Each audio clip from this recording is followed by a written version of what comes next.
কাছে গিয়ে বিজেপি আপনারা জানেন যে নির্বাচন আসবে টাকার বস্তা নিয়ে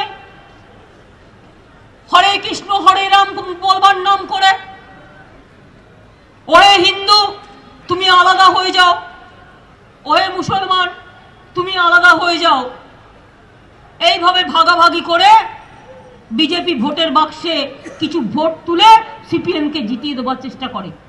রোজ তিনজনের সাথে কথা হচ্ছে, সিপিএম কংগ্রেসকে বলছে শোনো তুমি কিছু ভোট কাটো তৃণমূলের, তুমি দাঁড়িয়ে যাও আলাদা। এবার কংগ্রেস সিপিএম কে বলছে তুমি কিছু ভোট কাটো, তাহলে আমি জিতবো কি করে। আবার বিজেপি কে বলছে বিজেপি তুমি কিছু ভোট কাটো, পাবে না তো একটাও আসন, ভোট কাটার জন্য দাঁড়িয়েছে। আর যখন দেখবেন ইলেকশন হয়ে গেল তখন ভোকারটা।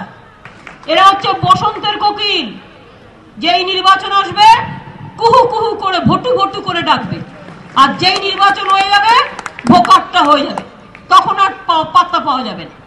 সুতরাং এরা তিনজনে এক হয়েছে। কংগ্রেস বিজেপি সিপিএম এর আন্ডারস্ট্যান্ডিং ভীষণ ভালো, ওরা খুব ভালো গটাপ গটাপ ম্যাচ খেলে। বিজেপির সাম্প্রদায়িক শক্তিকে রুখতে পারে ভারতবর্ষে একমাত্র তৃণমূল কংগ্রেস দল, অন্য কোনো দল নয়। দুই, কংগ্রেস দলের যে মুখোশ, সেই মুখোশ টেনে খুলে দিতে পারে তৃণমূল কংগ্রেস, আর কেউ নয়।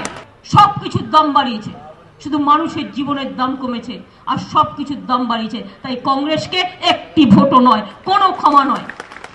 বিজেপিকে একটি ভোটও দেবেন না, তার কারণ দাঙ্গাবাজ, এবং ওরা যা ক্ষমতায় আসলে যে কি আপনারা বুঝতে পারবেন না।